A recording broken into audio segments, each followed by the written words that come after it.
here for Exodus 25 here in just a moment. Exodus 25.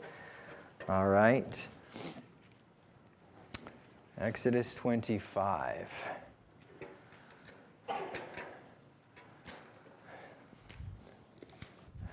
Genesis, Exodus 25. All right, I am looking for somebody who is willing to draw for us. You don't have to be super artistic, but you do have to draw in front of everybody.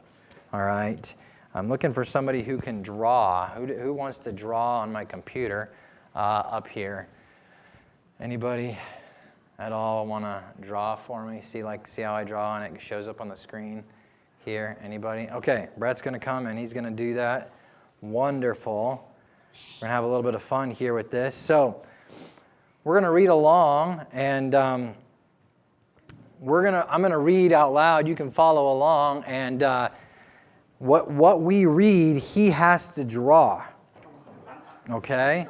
What we read, he has to draw. Okay? Do the best that you can here on this, and we'll just kind of have a little bit of a chuckle. So Exodus 25 and verse number 23. Thou shalt also make a table of shittim wood. All right, so he's drawing. All right, he's got a table here of shittim wood. Okay, very good, very good. Verse number 24, thou shalt overlay it with pure gold. That's kind of hard, but you know, any way you want to. Oh, wow, we're changing colors. Whoa. We picked the right artist here. Okay. Let's see. Now, here's the rest of verse number 24. And make thereto a crown of gold round about. Now, that's kind of fun, isn't it? I'm curious what you got here. Make a crown of gold round about it. Table? Yeah, round about the table. Yeah, I know. See, sometimes you... There we go. There we go. All right. Sometimes we read these descriptions and we're not exactly sure about some of these things. Number 25, verse 25, and thou shalt make unto the table, a border of a handbreadth round about. Okay? So the table needs a border around it. Table needs a border. All right.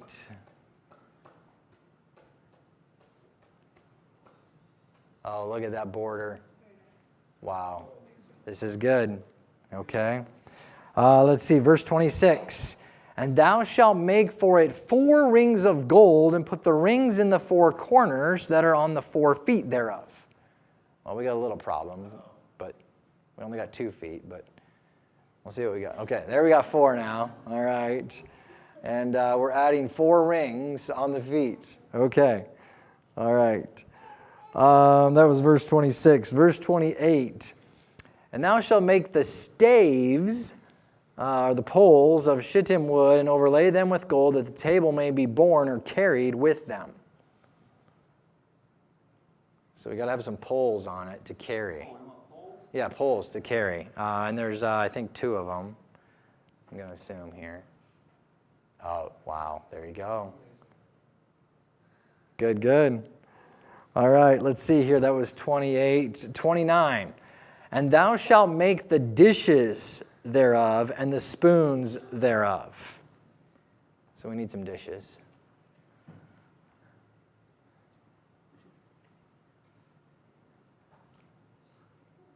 Oh, there we go. There's some dishes on there. And let's see here. Verse 30. And thou shalt set upon the table shewbread before me always. So we got to put some bread on there. Kind of tough there.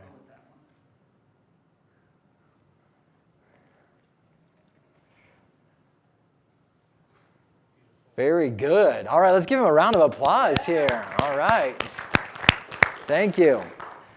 So it is kind of challenging when you first read through this, and if you haven't seen any pictures and you kind of go through it and it's talking about rings and it's talking about a crown on a table, and you think, what in the world is a crown on a table and a border on a table? You may not always know what all of those things are. And so I just got to flip this over to the other screen here for a second. There we go. And let's talk about this here for a moment, all right? We're talking about the tabernacle, a place where God meets with you, and some of the different pieces. Let me see where I'm at here.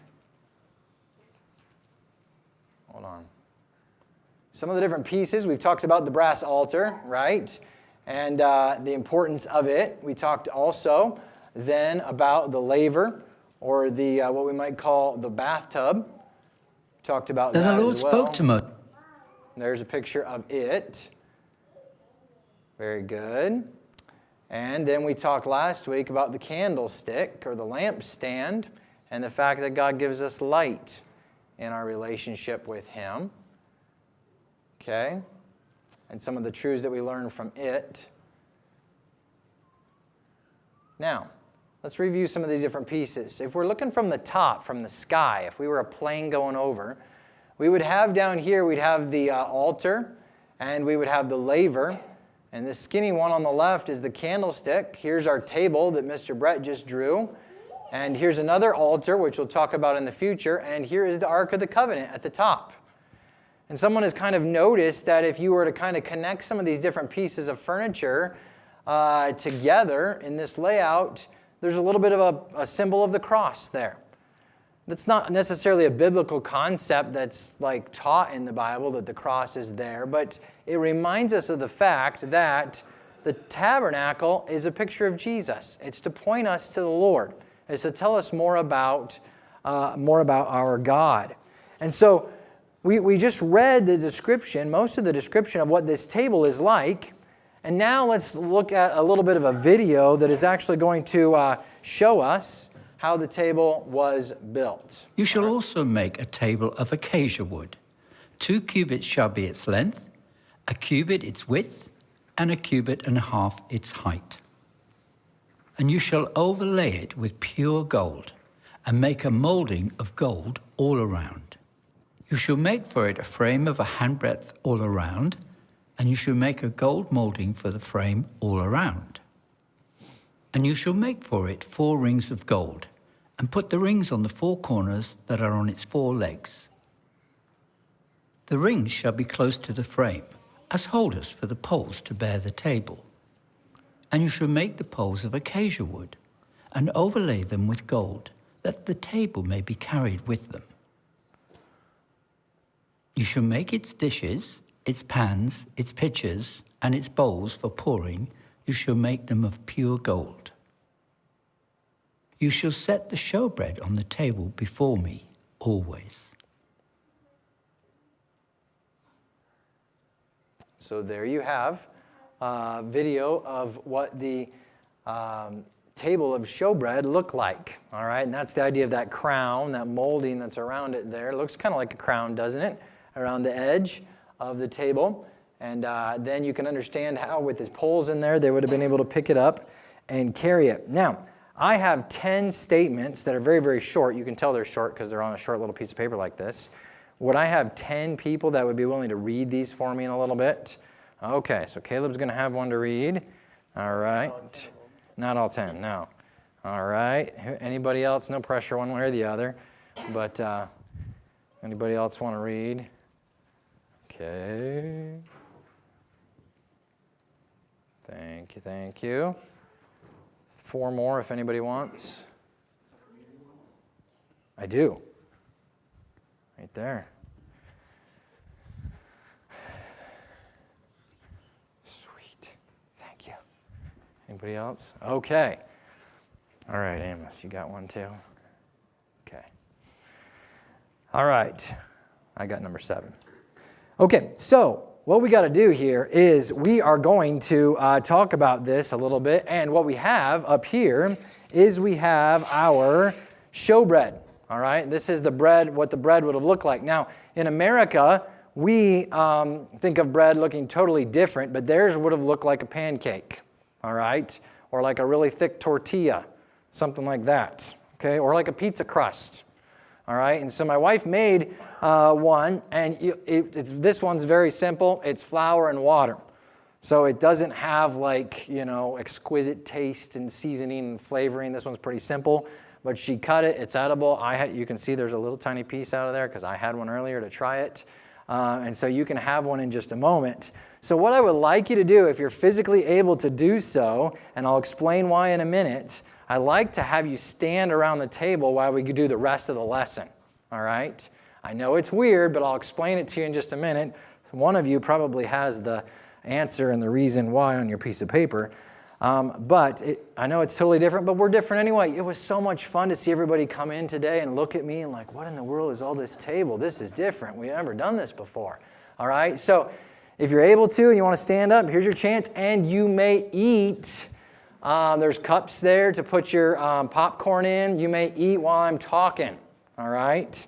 And we'll just talk about some of these things. Try to kind of do it quietly so that I can talk at the same time. All right? Have some food. Have some snacks while I'm talking. All right, so if you have number 1, could you read number 1 for us? Whoever has that. The Table of Shewbread speaks of fellowship with God, just as the dinner table suggests fellowship with our friends. We do this even today. Okay, we do this, right? So like if you walked in to look at the screen and you saw this on the screen, all this food, several of the kids came in today and they saw all this food on here. They want to know, when are we going to eat, right? There's that expectation. Here's a picture of some people sitting down at a meal. There's all this food. They are ready to eat. We think of picnic tables. A picnic table is to eat. It's to hang out and to fellowship with somebody while you're eating. We have fire pits. Those aren't exactly tables, but you have a fire pit usually because you're going to have s'mores or hot dogs, and you're going to hang out and visit. All right? Cocktail tables are those tall little round tables. And people have those because they want to eat. Dining room tables and kitchen tables. All of these tables are places where people think about gathering together, eating, and talking with people. All right? And you can have some matzah too if you want it. All right? If you want to try a little bit of that, you're welcome to do so. The table was a matter of fellowship. That was what it was about. Okay? Do you know what fellowship is? Fellowship is a great big church word that simply means hanging out with people. It's having a friend, having a companion. You can talk and you can text and you can tell stories and you can laugh and you can just chill with those people. I wonder if you think about somebody famous that you would like to have a meal with and enjoy. Can you imagine getting to eat with God? God had a table in His house. He had a piece of furniture in His house, and it reminds us that you get to eat with God. You get to fellowship with God. You get to spend time with God. All right? Number 2. Does somebody have number 2? Okay, the table itself pictured Jesus because it was made out of shittim wood. Now, sometimes shittim wood is also called acacia wood, and acacia wood thrived in desert climates. It had to have the ability to last a long time, and here's a picture of some variety of acacia wood. You can see it very common in different desert climates. There are 1,000 different varieties of acacia wood around the world, and it's really pretty. Here's a table that's made out of acacia wood. The edges of it are very light, they say, and the middle of it is dark. They call that the heartwood. The wood at the core is darker, and so it makes a very beautiful wood. But it's interesting, God had to make furniture out of this. It's one of the hardest woods. And it's also incredibly durable. It resists the weather. It resists insects. It's wood that's used to make ships and floors and railroad ties and countertops. It's just a really durable wood. And if God wanted to make furniture to last, it would make sense that He would make it out of this kind of shittim wood. And it reminds us of Jesus' humanity. All right, Jesus being God or being a human is sinless. All right, so it pictures Jesus. All right, number 3. Who has number 3? And the table was also made out of gold. All right, so it's not only made out of wood, but then it's covered with gold. And gold causes us to think about God. So Jesus is human, the wood there, but gold, he's God. It reminds us that Jesus is God. As you think about the table and being able to have fellowship with God, the only reason you can come to the table with God is because of Jesus. The only reason that you can sit down at the table and have any fellowship with God is because of Jesus. If it weren't for Jesus, you could have no fellowship with God. You get to fellowship and hang out with God and be friends with God and connect with God because of Jesus, who is man, the wood, and gold, who is God. Number 4. Who is number 4? In order to fellowship with God, bread had to be on the table. Bread had to be on the table. All right, Exodus 25 and verse number 30 says, "Thou shalt set upon the table showbread before me always." They had to have the bread. All right, and number 5. Where did the priest get the bread? So here's the picture of the bread. Where did they get this bread from? Well, there were certain sacrifices, and these sacrifices that the Israelites made, some of them were made with flour. And they could use that flour to make the bread. Sometimes there were sacrifices that included that in it, bread sacrifices, offerings with food. And so they would use that then to have the bread that was there. Number 6. Literally, the bread was called bread of the face. So we look at that word showbread and we think, what does that mean? In the Jewish language, it was called bread of the face. And here it is in Exodus 25, verse 30, "And thou shalt set upon the table showbread before me," before my face. God's face was there. It was the bread of God's presence. Just like Harvey is in the presence of Aiden, face to face, as it were. All right? When you look across the table, you're face to face. They're at the table and there's that bread. That bread is, you're right in God's presence. It was bread of the face. It was bread before God's face. And I have number 7, all right? Bread was always on the table. Now, we said this a moment ago, there had to be bread on the table, but bread always had to be on this table. All right? "Thou shalt set upon the table showbread before me always." Now, why did, and here's some other pictures, why did the tabernacle, if I can get it to fast forward here, there we go.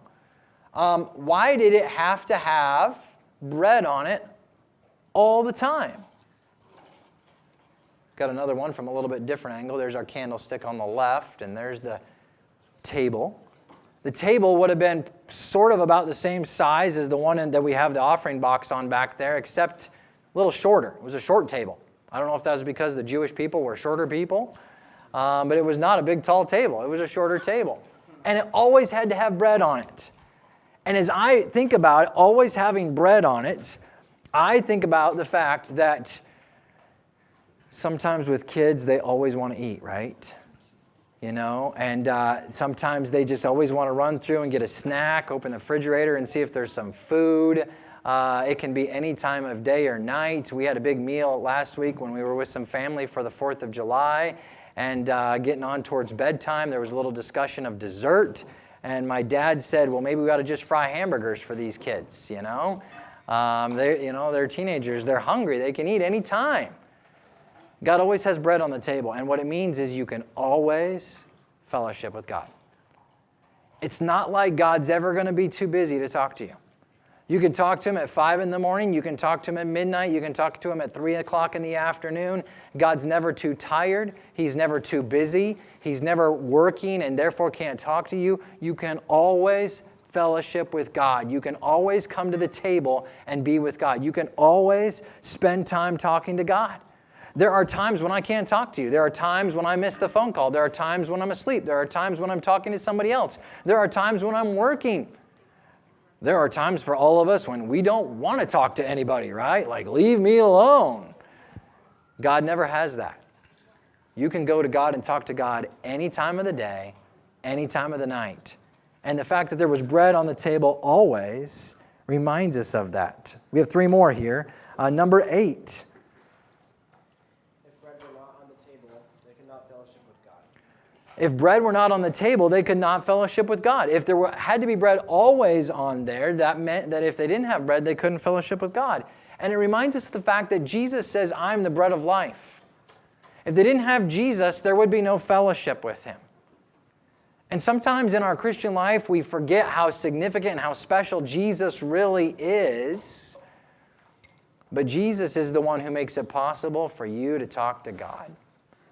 Do you appreciate Him? He is the bread of life. All right, number 9.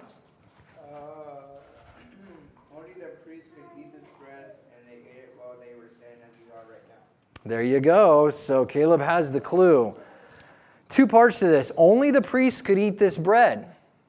All right, Leviticus 24:9. I didn't have you read this verse, but here's what it says. And it, the bread, shall be Aaron's and his sons. They were the priests.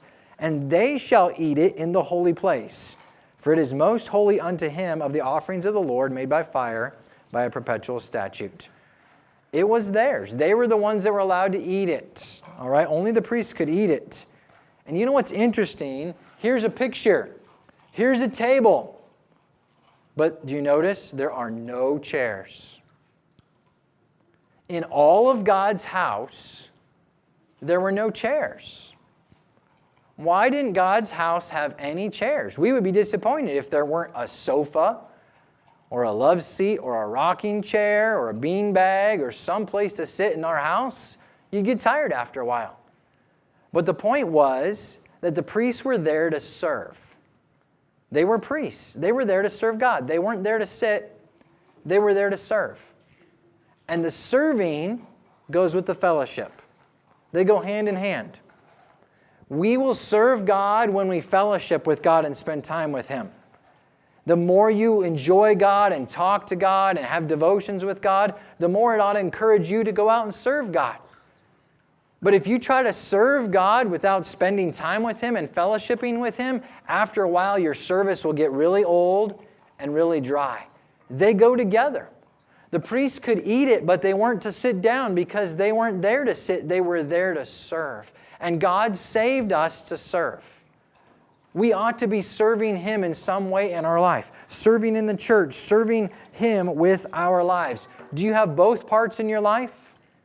Do you have the fellowship with Him around the table and the service in your life?